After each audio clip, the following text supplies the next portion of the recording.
Hello friends, welcome to Chate group of education.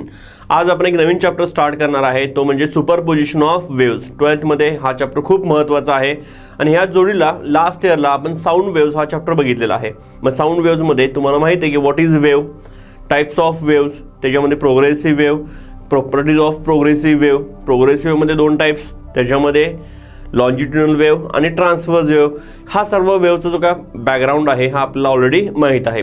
आज आपण महत्त्वाचा पार्ट बघणार आहे सुपरपोजिशन ऑफ वेव्स, म्हणजे जो तुम्हाला इंटरफरन्स अँड डिफ्रॅक्शन या चॅप्टरमध्ये ब्राईट बँड, डार्क बँड, क्रेस्टवर क्रेस्ट, ट्रफवर ट्रफ हे जे सुपरपोजिशन शिकवलेलं आहे हे सुपरपोजिशन आपल्याला या चॅप्टरमध्ये बघायचं आहे। आणि या चॅप्टरमध्ये सर्वात महत्त्वाचा म्हणजे टाईपचा एक वेव्हचा आणखीन एक टाईप, तो म्हणजे स्टेशनरी वेव्ह स्टडी करायचा आहे। म्हणजे आता आपण वेव्हमध्ये टाईप्स बघितले, प्रोग्रेसिव्ह वेव्ह, इलेक्ट्रोमॅग्नेटिक वेव्स आणि मॅटर वेव्स। त्या प्रोग्रेसिव्ह वेव्हमध्ये परत आपण दोन टाइप्स बघितले होते की ज्याच्यामध्ये एक आहे तो प्रोग्रेस करणारा आणि एक आहे तो स्टेशनरी राहणारा। प्रोग्रेसिव्ह वेव्हमध्ये परत दोन टाइप्स आहेत, त्याच्यामध्ये मग ट्रान्सव्हर्स आणि लॉन्जिट्युडिनल। मग प्रोग्रेसिव्ह वेव्हमध्ये आपण जे प्रोग्रेस म्हणतो, मग त्याचे प्रॉपर्टीज काय असतात तर तुम्हाला टेक्स्टबुकमध्ये, आता मी इथून पुढे जो शिकवतोय त्यातला साईड बाय साईड तुम्हाला टेक्स्टबुकमध्ये मी होमवर्क देत जाणार आहे। याच्यामध्ये तुम्ही सुरुवातीला काय करायचं आहे तर तुम्ही सुपरपोजिशन ऑफ वेव्स हा चॅप्टर स्टार्ट केल्यानंतर पहिल्या पानावर तुम्हाला प्रॉपर्टीज ऑफ प्रोग्रेसिव्ह वेव्ह नावाचं एक आर्टिकल आहे। त्याच्यामध्ये तुमच्या एक 10 प्रॉपर्टीज दिलेल्या आहेत आणि ह्या 10 पैकी कमीत कमी 6 प्रॉपर्टीज तुम्हाला पाठ असल्या पाहिजे प्रोग्रेसिव्ह वेव्ह, की ज्या आपण लास्ट इयरला बघितलेल्या आहेत। आता ह्याच प्रोग्रेसिव्ह वेव्हचं इक्वेशन घेऊन आपला पुढचा पूर्ण चॅप्टर जो आहे तो रन करायचा आहे। बघूया आपण प्रोग्रेसिव्ह वेव्हचं इक्वेशन काय असतं। Simple harmonic progressive wave equation आपल्याला बनवायचं आहे। Equation of simple harmonic progressive wave. बघा, ही एक वेव्ह आहे, ओके। याचा वाय ॲक्सिस जो आहे तो काय दाखवत असतो, व्हायब्रेशन ऑफ पार्टिकल, म्हणजे direction of vibration of particle. तर एक्स ॲक्सिस आपल्याला काय दाखवत असतो तर distance covered by the wave और direction of propagation of wave. म्हणजे वेव्ह कोणत्या साईडला जाणार आहे हे तुम्हाला कोण दाखवणार आहे, एक्स ॲक्सिस दाखवणार आहे। तर वेव्ह जात असताना त्या मीडियमचे जे पार्टिकल्स आहेत ते कोणत्या डायरेक्शनमध्ये व्हायब्रेट होणार आहेत हे दाखवण्याचे तुमच्याकडे आहे वाय ॲक्सिस। म्हणून Y axis shows direction of vibration of particle, x axis shows direction of propagation of wave, okay. आणि ही तुमच्या समोर आहे ती आहे ट्रान्सव्हर्स वेव्ह। इथला जो पॉईंट आहे पॉझिटिव्ह ॲम्प्लिट्यूडचा त्याला आपण काय म्हणणार आहे क्रेस्ट, हा तुमचा पॉईंट निगेटिव्ह ॲम्प्लिट्यूडचा त्याला आपण म्हणणार आहे ट्रफ। एक पूर्ण वेव्ह जर आपण लेंथमध्ये डिवाइड केली तर त्याला आपण म्हणतो wave length, that is lambda. आणि एक पूर्ण वेव्ह जर आपण अँगलमध्ये डिवाइड केली तर त्याला आपण म्हणतो अँग्युलर डिस्प्लेसमेंट और अँग्युलर फेज, दॅट इज 2π। आता लॅम्बडानुसार जर आपण बघितलं तर हाफ वेव्ह म्हणजे काय असणार आहे लॅम्बडा बाय 2, त्याच्या पण हाफ वेव्ह म्हणजे लॅम्बडा बाय 4। म्हणजे इथं झालं 1 लॅम्बडा बाय 4, इथं झालं 2 लॅम्बडा बाय 4, इथं होणार आहे 3 लॅम्बडा बाय 4 आणि इथं होणार आहे 4 लॅम्बडा डिवाइड बाय 4। बघा, 1 lambda by 4, 2 lambda by 4, 3 lambda by 4, 4 lambda by 4। याचप्रमाणे जर आपण 2π मध्ये डिवाइड केली वेव्ह तर अर्धी वेव्ह 2π हाफ म्हणजे काय येणार आहे पाय, त्याच्या पण हाफ वेव्ह म्हणजे π/2, म्हणजे इथं झालं 1π/2, इथं होईल 2π/2, इथं होईल 3π/2 आणि इथं होईल 2π। म्हणजे जर आपण फेजमध्ये डिवाइड केलं तर ह्या क्वांटिटीज, पाथमध्ये डिवाइड केलं तर या क्वांटिटीज। लक्षात ठेवायचं हा चॅप्टर संपेपर्यंत पाथ दाखवण्यासाठी आपण एक्स म्हणजेच लॅम्बडा रिलेटेड टर्म दाखवणार आहे की ज्याचं युनिट असणार आहे मीटर। आणि दुसरं म्हणजे फेज म्हणजे डेल्टा, ते म्हणजे पाय रिलेटेड क्वांटिटीज। फेज आणि पाथ असे दोन वर्ड लक्षात ठेवायचे। पाथ म्हटल्यानंतर डिस्टन्स, फेज म्हटल्यानंतर अँगल। आता ह्या दोघांच्या मध्ये relation between x and delta, relation between phase difference and path difference, हे रिलेशन आहे delta is equals to 2π lambda into x. आता एक्झाम्पलमध्ये आपण कुठलीही एक्सची व्हॅल्यू पुटअप केली, एक्स म्हणजे काय लॅम्बडा रिलेटेड क्वांटिटीज कोणत्याही पुटअप करा। म्हणजे फॉर एक्झाम्पल मी इथं 3 लॅम्बडा बाय 4 पुटअप करतो, एक्सची व्हॅल्यू 3 लॅम्बडा बाय 4 पुटअप केल्यानंतर इथं काय होणार आहे 2π lambda into 3 lambda by 4। Lambda gets cancel, 2 1 जा 2 2 जा, बरोबर आहे। म्हणजे 3π डिवाइड बाय 2। बघा 3π/2. दिस इज युअर डेल्टा. म्हणजे वरची व्हॅल्यू पुटअप केली तर खालची व्हॅल्यू मिळते, खालची व्हॅल्यू पुटअप केली तर वरची व्हॅल्यू मिळते. याचा अर्थ फेज आणि पाथमध्ये हे तुमच्याकडे एक रिलेशन आलेलं आहे. ठीक आहे. आता ह्याच इक्वेशनमध्ये म्हणजे ह्याच वेव्हच्या स्ट्रक्चरमध्ये आपल्याला बनवायचं आहे equation of simple harmonic progressive wave. Equation of simple harmonic progressive wave. काय इक्वेशन आहे बघा. तर ह्या जे वेव्हचं नेचर आहे ते कसं आहे, साईन वेव्ह आहे. आता ह्याच्यामध्ये मी 2 पॉईंट्स बघतोय. एक पॉईंट पहिला म्हणजे ॲट ओरिजिन ओ, आणि दुसरा एक पॉईंट बघतो की जो इथं आहे बघा. ह्या डायग्राममध्ये मी काय करतोय बघा, इथला एक पॉईंट कन्सिडर केला आहे पी इथला, की जो सेंटरपासून किंवा ओरिजिनपासून एक्स इतकी डिस्प्लेसमेंट किंवा एक्स इतकं डिस्टन्स त्यानं कव्हर केलं आहे. आता ओ पॉईंट आणि पी पॉईंट ह्या 2 पॉईंट जर आपण इक्वेशन लिहायचं म्हटलं तर ज्यावेळी वेव्ह जाणार आहे त्यावेळी पहिल्यांदा कुठला पॉईंट ऑसिलेट होणार आहे, ओ पॉईंट पहिल्यांदा ऑसिलेट होईल आणि मग त्याच्यानंतर पी पॉईंट ऑसिलेट होणार आहे. मग equation of this wave at point O, मग at point O equation y equals to a sine omega T.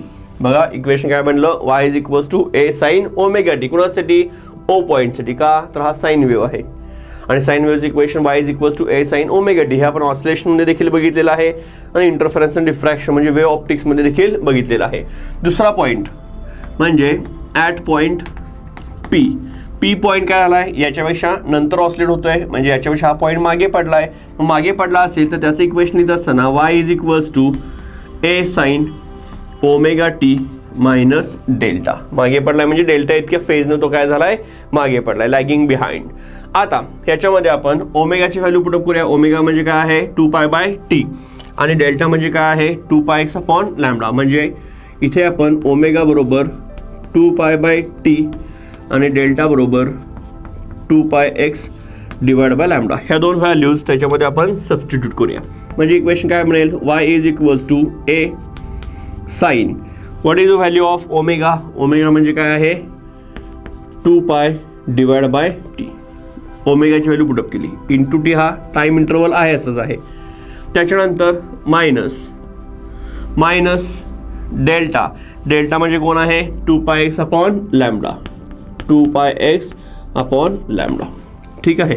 याच्यामधून काय आपल्याला बाहेर काढता येईल कॉमनमध्ये, तर 2π या दोघांच्यामध्ये कॉमन दिसते. मग इक्वेशन काय बनेल, y is equals to a sine 2πt/t minus x/λ. y is equals to 2πt/t minus x/λ.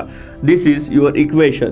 This is equation of simple harmonic progressive wave travel along positive x axis or positive x direction. आता हे equation कोणाचं झालं, y is equals to a sin 2πt/t minus x/λ. This is the equation of simple harmonic progressive wave traveling towards positive x axis. आता याच्यामध्येच equation समजा negative x axis लिहायचं असेल म्हणजे equation of simple harmonic progressive wave travel along negative x axis. Negative x axis म्हणजे काय होणार आहे बघा नो, इथं जी एक्सची व्हॅल्यू आहे ती निगेटिव्ह होणार आहे म्हणजे -x होणार. मग मायनस मायनस काय होऊन जाईल, प्लस होऊन जाईल. इक्वेशनमध्ये तेवढाच चेंज आहे आणि ते इक्वेशन दिसताना असं दिसेल y is equals to a sine 2πt/t plus x/λ. t/t plus x/λ. हे equation for a wave travelling along towards positive x axis. This is equation of simple harmonic progressive wave travel along negative x axis. आता ह्याचे काही forms आहेत म्हणजे थोडासा changes आहेत फॉर्म्युल्यामध्ये. काय काय करतोय बघा मी, y इज इक्वल्स टू, इथून पुढचा हा पार्ट तुमचा रिमार्क असणार आहे.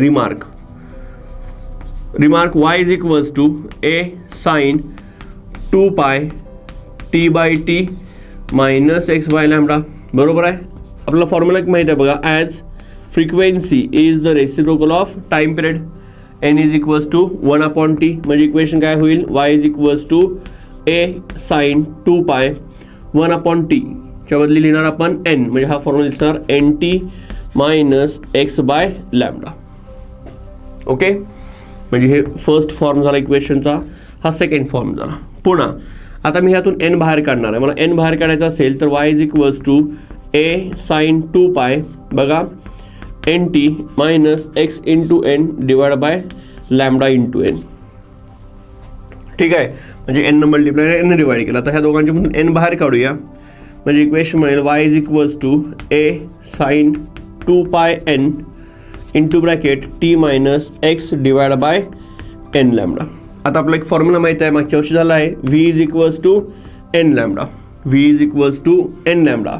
आता v n लॅम्बडा असेल तर ह्या n लॅम्बडाला आपण v ने रिप्लेस केला तर नवीन इक्वेशन बनेल y a sin 2πn into bracket t minus x by v. हे होईल इक्वेशन नंबर 3. ओके, आता जसं आपण इथं v घेतलेला आहे, ह्यांना आपण इथं मल्टिप्लाय केलं आणि ह्यांचं बेस सेम केला तर इक्वेशन दिसताना कसं दिसेल बघा, y a sin 2πn into bracket vt minus x divide by v. vt minus x divide by v. आता अजून एक फॉर्म्युला आपल्यामध्ये इंट्रोड्यूस करायचा आहे. हा v जो आहे तुम्ही बाहेर घेणार आहे, त्यासाठी y a sin 2πn divide by v into bracket vt minus x. पुन्हा बघा, as v is equals to n lambda. v is equals to n lambda, therefore n divide by v equals to 1 lambda. म्हणजे n upon v म्हणजे काय येणार 1 lambda. म्हणजे y is equals to a sin 2π by lambda into bracket vt minus x. हा तुमचा इक्वेशनचा next form झाला, fourth form. ठीक आहे, याच्यानंतर 2π बाय लॅम्बडा. आता हा 2π बाय लॅम्बडा जो आहे त्याचा थोडासा मी तुम्हाला इथं फॉर्म्युलांची अरेंजमेंट करून दाखवतो. हा नवीन एक पार्ट आहे, त्याला प्रोपोगेशन कॉन्स्टंट म्हणतात. बघा, वेव्ह व्हेलॉसिटी असेल, वेव्ह व्हेलॉसिटी, तर त्याचा फॉर्म्युला असतो v is equals to n lambda वेव्हसाठी. तर वेव्हमधला प्रत्येक पार्टिकल काय करतोय, ऑसिलेशन्स करतोय. ऑसिलेशन्स करत असेल तर ऑसिलेशनमधला पार्टिकलचा ऑसिलेशनचा एक फॉर्म्युला आहे बघा, पार्टिकल व्हेलॉसिटी म्हणून. आता हा पार्टिकल व्हेलॉसिटी काय आहे तर vp is equals to omega under root a square minus x square. हा तुम्हाला ऑसिलेशन चॅप्टरमध्ये बघायला मिळाला आहे, फॉर पार्टिकल ऑसिलेट्स. ओके, फक्त आता इथं मी चेंज काय करणार आहे, आपण ऑसिलेशन जे काही घेतोय ते y ॲक्सिसवर घेतोय, म्हणजे पार्टिकल आपला ऑसिलेट होत होतोय y ॲक्सिसवर होतोय, त्यामुळे इथं एक्सच्या बदली मी काय घेतलंय y घेतलंय या फॉर्म्युल्यामध्ये. ओके, आता ह्या दोन फॉर्म्युल्यांचा मी काय करणार आहे, रेशो घेणार आहे. रेशो घेताना बघा, particle velocity divide by wave velocity equals to omega इथं under root a square minus y square divide by n lambda. आता ओमेगा म्हणजे काय असतो, ओमेगा म्हणजे 2πn इंटू हा तुमचा फॉर्म्युला आहे असा a square minus y square divide by n lambda. n ला n काय होईल, कॅन्सल होईल आणि तुम्हाला फॉर्म्युला मिळेल vp upon vw is equals to 2π by lambda into square root of a square minus y square. आता ह्यातला जो 2π डिवायडेड बाय लॅम्बडा आहे त्याला म्हणायचं प्रोपोगेशन कॉन्स्टंट. काय म्हणायचं आहे, propagation constant. 2π by lambda is equals to k is equals to propagation constant. आता हा जर प्रोपोगेशन कॉन्स्टंट असेल तर हाच फॉर्म्युला दिसेल k into square root of a square minus y square. आता आपल्या इथे पण 2π बाय लॅम्बडा आलाय, म्हणजे हाच formula in terms of me propagation constant द्यायचा म्हटला तर तो दिसताना कसा दिसेल, 5 नंबर म्हणू आपण त्याला. y is equals to a sine 2π किंवा 2π लिहायची गरज नाही, y is equals to a sine k 2π by lambda म्हणजे k into bracket vt minus x. म्हणजे बघा, हा मेन फॉर्म्युला आपण इथे बनवला होता आणि त्याचे पहिला फॉर्म्युला मेन 2, 3, 4 आणि 5 असे त्याचे 5 डिफरंट आपण फॉर्म्स बघितले आहेत. आता मी हे सगळं काय घेतलं तर एवढं सगळं तुमच्या 12च्या नवीन बुकमध्ये नाही आहे, पण हे घेण्याचं कारण असं आहे की आपल्याला स्टेशनरी वेव्ह स्टडी करायचे आहेत. मग ह्या स्टेशनरी वेव्हजमध्ये आपलं हे इक्वेशन लागतं. आता हा जो पार्ट आहे हा पार्ट तुमच्यासाठी ॲडिशनल पार्ट असणार आहे, कारण ह्याच्याशिवाय म्हणजे हे इक्वेशन तुम्ही जर बघितला, हे इक्वेशन तुम्हाला नेक्स्ट डेरिव्हेशनमध्ये येणार आहे, पण हे कसं आलं हे तुमच्या टेक्स्टबुकमध्ये दिलेलं नाही, त्यासाठी हे सगळं आपण डेरिव्हेशनचा पार्ट प्रूव्ह करून दिलेला आहे. आता आजच्या आपण बीटमध्ये जे काही इथं स्टडी केलं आहे याच्यावरून आपल्याला आता स्टेशनरी वेव्हचं इक्वेशन बनवायचं आहे. स्टेशनरी वेव्ह ह्या चॅप्टरमधला महत्त्वाचा पार्ट आहे. म्हणजे मागच्या वर्षी जर आपण सिलेबस बघितला तर याच चॅप्टरचं नाव स्टेशनरी वेव्ह असं होतं. मग आता हा स्टेशनरी वेव्ह म्हणजे काय, तो कसा तयार होतो याच्याबद्दल आपण आता इन्फॉर्मेशन घेऊया. आता आपण बघूया स्टेशनरी वेव्हज कसे तयार होतात. पण त्यापूर्वी एक थोडासा कट झालेला पार्ट आहे जो सिलेबस यावर्षी नाही आहे, पण त्याच्याशी आपल्याला पुढे जाता येणार नाही आहे. काय पार्ट आहे बघा, रिफ्लेक्शन ऑफ वेव्हज. आता हे रिफ्लेक्शन ऑफ वेव्हजमध्ये वेव्हज म्हटल्यानंतर आपल्याला दोन टाईपचे वेव्हज आहेत. आता सध्या आपण स्टडी करतोय प्रोग्रेसिव्ह वेव्ह या टायटलच्या अंडर तुमच्याकडे दोन वेव्हज आहेत. एक म्हणजे ट्रान्सव्हर्स वेव्ह आणि दुसरा म्हणजे लॉन्जिट्युडिनल वेव्ह. आता ही ट्रान्सव्हर्स वेव्ह ज्यावेळी पहिला डेन्सर मीडियममधून रिफ्लेक्ट होते, डेन्सर मीडियममधून, ओके, त्यावेळी क्रेस्ट जो आहे तो रिफ्लेक्ट होतो ॲज अ ट्रफ म्हणून आणि ट्रफ जो आहे तो रिफ्लेक्ट होतो ॲज अ क्रेस्ट म्हणून. बघा, क्रेस्ट ट्रफ होतं, ट्रफचं क्रेस्ट होतं. याचा अर्थ जो काय फेज चेंज आहे तो पायने होतो, पाय रेडियनने फेज त्याचा चेंज होतो. आता हीच वेव्ह ट्रान्सव्हर्स वेव्ह डेन्सरमध्ये झाली की असं होतंय. तीच वेव्ह जर रेररमध्ये रिटर्न आली, रेररमधून रिफ्लेक्ट झाली तर क्रेस्ट ॲज इट इज राहते क्रेस्ट आणि ट्रफ राहते ॲज इट इज ट्रफ आणि फेज चेंज राहतो 0चा. बघा, हे खूप महत्त्वाचं आहे. याचे एक्सपेरिमेंट्स तुम्हाला टेक्स्टमध्ये वाचायला मिळतील. मी त्याचं कन्क्लुजन तुम्हाला सांगतोय. डेन्सर मीडियममधून ट्रान्सव्हर्स वेव्ह रिफ्लेक्ट झाली की क्रेस्टचं ट्रफ होतं, ट्रफचं क्रेस्ट होतं, फेज चेंज होतो पाय रेडियनने. ट्रान्सव्हर्स वेव्ह रेररमुळे म्हणून रिफ्लेक्ट झाली तर क्रेस्टचं क्रेस्ट, ट्रफचं ट्रफ, फेज चेंज 0. आता हेच इकडे बघितलं आपण, म्हणजे लॉन्जिट्युडिनल वेव्ह जर डेन्सरमधून रिफ्लेक्ट झाली, डेन्सर मीडियममधून, तर कॉम्प्रेशनचं कॉम्प्रेशन राहतं, रेरिफॅक्शनचं रेरिफॅक्शन राहतं आणि फेज चेंज 0 राहतो. ओके, याच्यासारखं नाही, याच्या उलटा असतं. इथे क्रेस्ट ट्रफ होतं पण इथं तसं नाही, इथं कॉम्प्रेशनचं कॉम्प्रेशन होतं. सेम हीच वेव्ह जर रेरर मीडियममधून रिफ्लेक्ट झाली तर कॉम्प्रेशनचं रेरिफॅक्शन होतं, रेरिफॅक्शनचं कॉम्प्रेशन होतं आणि मग फेज चेंज होतो पाय रेडियनने. ओके, हे शॉर्ट अँड स्वीट असे नोट्स तुम्हाला दिले आहेत. एक फक्त एवढंच नजर फिरवत लक्षात येईल तुम्हाला. ट्रान्सव्हर्स वेव्ह डेन्सर मीडियम, क्रेस्टचं ट्रफ, ट्रफचं crest. Transverse wave rare medium, क्रेस्टचं क्रेस्ट, ट्रफचं trough. Longitudinal wave denser medium, कॉम्प्रेशनचं कॉम्प्रेशन, रेरिफॅक्शनचं rarefaction. Longitudinal wave rarer medium, कॉम्प्रेशनचं रेरिफॅक्शन, रेरिफॅक्शनचं कॉम्प्रेशन.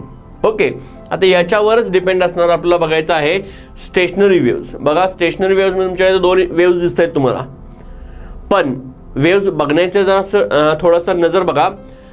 ही जी येलो कलरची वेव्ह आहे ट्रॅव्हल झाली, हा रिजिड सपोर्ट आहे, इकडे देखील रिजिड सपोर्ट आहे. एक वेव्ह गेली, बरोबर आहे, डेन्सर मीडियमपासून रिफ्लेक्ट झाली, रिटर्न आली ॲज अ ब्ल्यू वेव्ह. म्हणजे जाताना जसं वेव्हचं इक्वेशन होतं तसं उलट येताना इक्वेशन झालेलं आहे. ह्या दोन वेव्हची ॲम्प्लिट्यूड सेम आहे, पिरियड सेम आहे, म्हणजे दोन्ही वेव्हज ह्या आयडेंटिकल आहेत. म्हणजे ह्या स्टेशनरी वेव्हजमध्ये जर तुम्हाला डेफिनेशन विचारली मी, स्टेशनरी वेव्हज म्हणजे काय, तर when to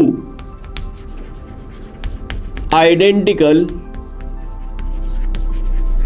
progressive waves travel along same path but in opposite direction, superimpose with each other and forms loops called as stationary waves. बघा, दोन identical progressive waves travelling along a same path but in opposite direction superimpose with each other and forms loops and it is called as stationary wave. आता stationery म्हणण्याचं कारण काय आहे, तर ही wave ह्या दोन बाउंड्रीमध्ये, ह्या रिजिड सपोर्टच्या मध्ये तयार होते. ही ना इकडे जाते ना इकडे जाते, म्हणजे ही वेव्ह कुठेही ट्रॅव्हल करत नाहीये, म्हणून याला काय म्हणायचं असतं, स्टेशनरी वेव्ह म्हणायचं असतं. याचं इक्वेशन आपल्याला बनवणे हे आपलं आजचं टार्गेट आहे. याच्यासोबतच ह्या वेव्हचे काही पॉईंट्स आपल्याला डिस्कस करायचे आहेत.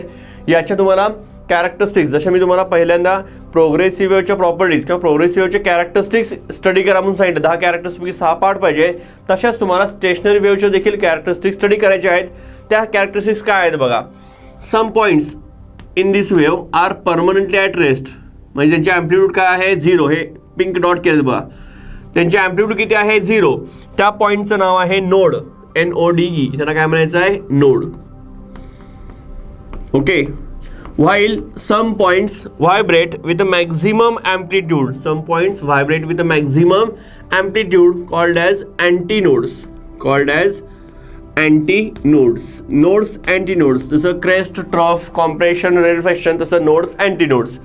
नोड 2 सक्सेसिव्ह नोडमध्ये जर तुम्ही बघितला 2 सक्सेसिव्ह नोडमध्ये अर्धी वेव्ह आहे. अर्धी वेव्ह म्हणजे λ/2 इतकं त्यांच्यामध्ये डिस्टन्स आहे. नोड आणि अँटीनोडमध्ये 1/4 वेव्हचा पार्ट असतो, 1/4, बरोबर ना. ही पूर्ण वेव्ह त्याचा हा 1/4 पार्ट आहे, म्हणजे त्यांच्यामध्ये किती असणार आहे λ/4. अशा त्याचे कॅरेक्टरिस्टिक्स आहेत. Distance between 2 successive nodes λ/2, distance between node and adjacent antinode λ/4. आता या वेव्हचं आपलं इक्वेशन लिहायचं आहे. त्याच्यापैकी जी येलो कलरची वेव्ह आहे which is travelling towards positive x direction, म्हणजे equation of simple harmonic progressive wave along positive x direction. काय लिहिलेलं इक्वेशन आपण मगाशीच बघितलेलं आहे. y is equals to a sine 2π इथं nt minus x upon lambda, बरोबर. सेम टू सेम हेच इक्वेशन पण निगेटिव्ह एक्स ॲक्सिससाठी equation of simple harmonic progressive wave along negative x axis. Negative x ॲक्सिसमध्ये y is equals to a sine 2π nt plus x by lambda. Change काय इथं minus sign, इथं काय आलंय plus, इकडे जाणारी इकडे येणारी. आता ह्या 2 वेव्ज सुपर इम्पोज होणार according to superposition principle. According to superposition principle of waves, resultant displacement y, this is the sum of these two individual displacement, म्हणजे y is equals to y1 plus y2. आता आपण ह्या 2 इक्वेशनचं जे आपण मिळवलेले आहेत ह्याच्यावर आपलं एकच इक्वेशन मिळवत असताना ह्या दोघांना आपलं ऍड करायचं आहे. ओके. आता ऍड करता असताना बघा ह्या 2 वेव्स ऍड करायच्या आहेत. याला आपण पहिल्यांदा y1 म्हणूया आणि ह्याला y2 म्हणूया, जाणारी आणि येणारी. दोघांचे अँप्लिट्यूड सेम आहे, दोघांचा टाइम पिरियड सेम आहे, दोघांची वेवलेंथ सेम आहे, फक्त दोघांची काय आहे डिरेक्शन एकमेकांना अपोजिट आहे. आता ह्या दोघांना ऍड करत असताना दोघांच्यामध्ये ए कॉमन दिसतोय, बरोबर आहे.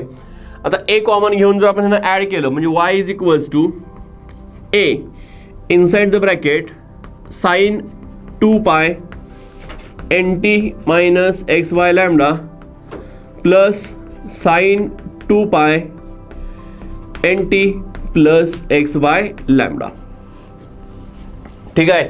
इथे तुम्हाला फॉर्म्युला यूज करावा लागेल ट्रिग्नोमेट्री मधला. तुमच्याकडे जो sine c plus sine d असा एक फॉर्म्युला आहे बघा, sine c plus sine d. म्हणजे ह्याच्यामध्ये तुम्हाला इथं हा साइन सी झाला प्लस इथं झाला sine d. Sine c plus sine d काय असतो, sine c plus sine d 2 sine c plus d upon 2 into cos c minus d upon 2. तो ऍड करत असताना बघा y is equals to a 2 sine. आता इथं सी प्लस डी करायचं आहे, बरोबर आहे. हा पूर्ण पार्ट सी आहे, हा पूर्ण पार्ट डी आहे.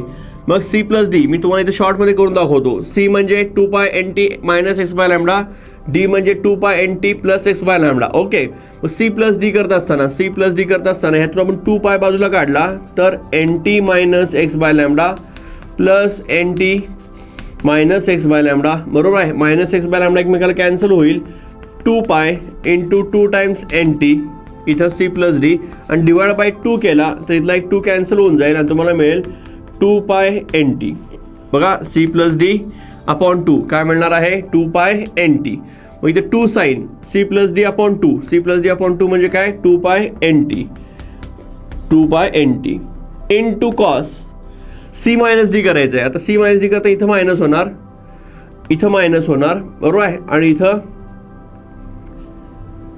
मायनस मायनस प्लस होणार, सॉरी इथं प्लस प्लस मायनस होणार, म्हणजे सॉरी प्लस प्लस मायनस नाही, बघा हा ब्रॅकेट आहे, ह्याला आपण इथं करणार आहे मायनस करणार, हा पूर्ण आतमध्ये पण मायनस साईन लागू पडेल. ओके, आता इथं minus n t plus n t cancel होऊन जाईल, म्हणजे minus x by lambda minus x by lambda, म्हणजे तुम्हाला इथं मिळेल minus of 2 times x by lambda divide by 2 केला तर पुन्हा 2ला 2 कॅन्सल होईल आणि तुम्हाला इथं मिळेल minus of 2 pi x divide by lambda. बघा लक्षात आलं का? सी मायनस डी अपॉन 2 करत असताना नाही सेपरेट लिहायचं. सी मायनस डी, सी म्हणजे 2 पाय ह्यातून कॉमन काढला तर सी मधला हा part n t minus x by lambda minus D मधला हा part n t plus minus x by lambda. इथं दोन्ही साईडला एन टी काय झाला कॅन्सल झाला, minus x by lambda minus x by lambda minus of 2 times x by lambda. मग C minus D divide by 2 केला की 2ला 2 काय होऊन जाईल कॅन्सल होऊन जाईल, 2 pi x by lambda minus of 2 pi x upon lambda, म्हणजे इथे इथं लागेल minus of 2 pi x divide by lambda. Okay, आता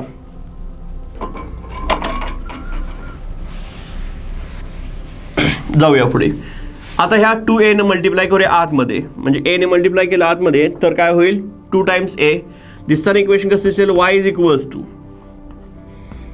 2a sine of 2 pi n t into cos of 2 pi x upon lambda. आता तुम्ही म्हणाल minus sine cos of minus theta equals to cos theta, cos of minus theta equals to cos theta. आता ह्यातला हा जो pink कलरचा part आहे ह्या पिंक कलरच्या पार्टला आपण म्हणणार आहे आर. आर म्हणजे रिझल्टंट ॲम्प्लिट्यूड, रिझल्टंट ॲम्प्लिट्यूड त्याचा फॉर्म्युला असेल 2a cos of 2 pi x upon lambda. ठीक, आता ह्याच्यामध्ये आर पुटअप केला तर y is equals to r sine of 2 pi n T. आता हे जर इक्वेशन मिळवला तर हे इक्वेशन आहे इक्वेशन ऑफ स्टेशनरी वेव्ह. ह्याला काय म्हणायचं आहे इक्वेशन ऑफ स्टेशनरी वेव्ह. आता ह्याला स्टेशनरी वेव्ह इक्वेशन का म्हणायचं आहे तर याच्यामध्ये कुठेही तुम्ही जर बघितला तर इथं तुम्हाला एक्सची टर्म नाही आहे बघा, म्हणजे ह्या दोन इक्वेशनमध्ये इथं एक्स होता इथं एक्स होता, कारण ह्या दोन काय होत्या प्रोग्रेसिव्ह वेव्ह होत्या की ज्या ट्रॅव्हल करत होत्या. ओके, पण ह्यामध्ये एक्सची टर्म नाही आहे, याचा अर्थ काय ही वेव्ह कुठेही ट्रॅव्हल करणार नाही, म्हणून याला आपण म्हणणार आहे this is equation of stationary wave. This is equation of stationary wave. ह्याच्यामध्ये आर जो आहे हा आर याच्यामध्ये तुम्हाला एक्सची टर्म बघायला मिळेल, आर मध्ये एक्सची टर्म बघायला मिळेल, कारण ही जी ॲम्प्लिट्यूड आहे ही नोडपासून अँटीनोड पण काय होते बघा वाढत जाते, म्हणजे असं एक्स चेंज होतोय त्याच्यानुसार याची ॲम्प्लिट्यूड काय होते पाहणं वाढते कमी होते वाढते कमी होते, म्हणजे ती काय होते चेंज होते. It depends on the value of x, म्हणून रिझल्टंट ॲम्प्लिट्यूडमध्ये एक्स आहे पण इक्वेशनमध्ये कुठेही एक्स मिळणार नाही आहे. आता ह्या वेव्हचं इक्वेशन आपण जर कम्पेअर केलं की ॲट नोड रिझल्टंट ॲम्प्लिट्यूड किती राहील 0 राहील. आरची व्हॅल्यू काय आहे 2a cos of 2 pi x divide by lambda equals to 0, म्हणजेच cos of 2 pi x upon lambda is equals to 0. हा 2a इथं नेला 0 झाला, इथला कॉस आपण काढूया आणि हा इकडं त्या साईडला घेऊन गेलो तर इथं काय लिहिता येईल आपला कॉस इनवर्स ऑफ 0. आता कॉसची व्हॅल्यू 0 कधी कधी असते तर तुम्ही बघितलं असेल, इथे थोडंसं लक्ष द्या. कॉस 0 जो आहे तो तुमचा 1 असतो, कॉस 90 जो आहे तो तुमचा 0 असतो, कॉस 180 जो आहे तो तुमचा -1 असतो आणि कॉस 270 जो आहे तो पुन्हा 0 असतो. म्हणजे 0 इथं π/2 बघा 1π/2, इथं 2π/2, इथं 3π/2, 4π/2, 5π/2, 6π/2, 7π/2, 8π/2, 9π/2, 10π/2, 11π/2. म्हणजे 1, 5, 9, 3, 7, 11 हे नंबर कसे आहेत ऑड आहेत. म्हणजे ज्यावेळी कॉस्टची व्हॅल्यू 0 कधी असते असा जर प्रश्न विचारला तर ऑड मल्टिपल्स ऑफ π/2 ला कॉस्टची व्हॅल्यू काय राहते तुमची 0 होते. मग ऑड मल्टिपल ऑफ π/2 ला व्हॅल्यू 0 असेल तर cos of 2 pi upon lambda is equals to मी लिहिताना कसं लिहितो बघा 2p + 1 π/2. म्हणजे कॉस इनवर्स ऑफ 0 काय येणार 2p + 1 π/2 म्हणजे ह्यातलं काय असणार आहे कुठलीही व्हॅल्यू टाकला तर इथं ऑड नंबर मिळतो. आता दोन्ही साईडला पाय कॅन्सल होऊन जाईल. तुम्हाला एक्सचं इक्वेशन बनवायचं असेल तर 2p + 1 हा लॅम्बडा मल्टिप्लाय होईल, हा 2 इथं मल्टिप्लाय होईल म्हणजे इंटू λ/4. Okay 2p + 1 into λ/4. आता ह्याच इक्वेशनमध्ये आपण पहिला नोड दुसरा नोड असं करत जाऊया. मग at first node Peechi value आपण समजा 1 पुटअप केली. ओके किंवा पीची व्हॅल्यू 1 टाकली तर 1 2 इंटू 1 1 2 + 1 3 म्हणजे इथं आपण थोडंसं चेंज करतो, इथं मायनस टाकतो. मायनस आणि प्लसने फरक काय होणार आहे पीची व्हॅल्यू जर 1 घ्यायची असेल तर तिथं मायनस साईन देऊन चालेल कारण एक नोड होणार तर स्किप होईल. इथं मध्ये पण ऑड नंबर मिळतोय, प्लसमध्ये देखील ऑड नंबर मिळतोय. 2p - 1 करा किंवा 2p + 1 करा, दोन्हीकडे ऑड नंबर मिळतोय. फक्त जर तुम्ही पीची व्हॅल्यू 0 पासून स्टार्ट करणार असाल तर इथे 2p + 1 घेण्याचा अर्थ आहे मी पीची व्हॅल्यू 1 पासून स्टार्ट करतोय, मला पहिला नोड पाहिजे आहे. ओके दोन्हीमध्ये काही चेंज नाही, फक्त लक्षात ठेवायचं जर तुम्ही 2p + 1 केला तर तुम्हाला p 0 पासून स्टार्ट करावा लागेल, त्यावेळी पहिला नोड मिळेल.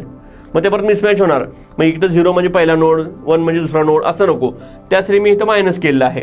आता at first node p = 1 put up करा. 2 × 1 2 - 1 1 म्हणजे तुम्हाला एक्सची व्हॅल्यू म्हणजे x1 म्हणतो त्याला मी काय मिळणार λ/4. ॲट सेकंड नोडला पीची व्हॅल्यू 2 टाकणार आपण. 2 पुटअप करा. 2 × 2 4 4 - 1 3 म्हणजे x2 किती मिळणार 3 λ/4. ओके आता ह्या दोन नोडमध्ये असणार गॅप म्हणजे distance between 2 successive nodes delta x is equals to x2 - x1 म्हणजेच 3 λ/4 minus λ/4 is equals to 2 λ/4 equals to λ/2. दोन नोडमध्ये किती गॅप मिळाला आपल्याला λ/2. जसं मी मगाशी तुम्हाला म्हटलं की कॅरेक्टरिस्टिक्स आपल्याला स्टेशनरी वेव्हचे पार्ट करायचे आहे, त्याच्यामध्ये डिस्टन्स बिटवीन 2 सक्सेसिव्ह नोड्स किती आला λ/2 प्रूव्ह झालं. आता याच्यामध्ये थोडासा मी पार्ट अँटी नोडचं करतो, थोडासा ब्ल्यू चॉकनं लिहूया. लक्ष ठेवा व्यवस्थित काय काय चेंज करणार आहे बघा. ॲट अँटी नोडला ही व्हॅल्यू काय होईल आरची व्हॅल्यू होईल ±2a म्हणजे इथं पण होणार ±2a. 2a ला 2a काय होईल कॅन्सल होईल आणि इथं लिहायला लागेल तुम्हाला कॉस इनवर्स ऑफ +-1. मग कॉस व्हॅल्यू +1 - 1 कधी असते तर मी इथं बघितलं आहे 0 इथं 1 π/2 इथं 2 π/2 3 4 π/2 किंवा 0 π 2 π 3 π 4 π म्हणजे अप टू p π. म्हणजे इथं लिहित असताना ह्या पूर्ण ह्याच्या बदली मी काय लिहिणार p π लिहिणार. ओके मग इथं काय होईल पुन्हा पायला पाय कॅन्सल होईल आणि याच्या बदली तुम्हाला इक्वेशन मिळेल इथं p राहिलाय, हा लॅम्बडा मल्टिप्लाय होणार, हा 2 इथे खाली येणार म्हणजे p λ/2. मग ॲट फर्स्ट इथं अँटी नोड पहिल्या अँटी नोडला काय येणार x1 इज इक्वल्स टू λ/2. दुसऱ्या अँटी नोडला काय येणार x2 इज इक्वल्स टू 2 λ/2. बरोबर आहे. मग distance between 2 successive anti nodes करायला गेलं तर x2 - x1 म्हणजे 2 λ/2 मायनस λ/2 म्हणजेच λ/2 म्हणजे इथं असं प्रूव्ह करता येतं. तो पार्ट मी त्यात मिक्स केला आहे, कम्पेअर करून स्टडी करताना तुम्हाला सोपं जाईल. तो distance between 2 successive nodes λ/2, distance between 2 successive antinodes again λ/2. अशा पद्धतीनं हा स्टेशनरी वेव्हचा एक महत्त्वाचा पार्ट आपण आज घेतलेला आहे. त्याच्यामध्ये आपण बघितलं की पहिल्यांदा equation of simple harmonic progressive wave म्हणजे काय, इक्वेशन काय येतं आणि त्या इक्वेशनचा यूज करून तुम्हाला हा स्टेशनरी वेव्हचा पार्ट मी इथं दाखवलेला आहे.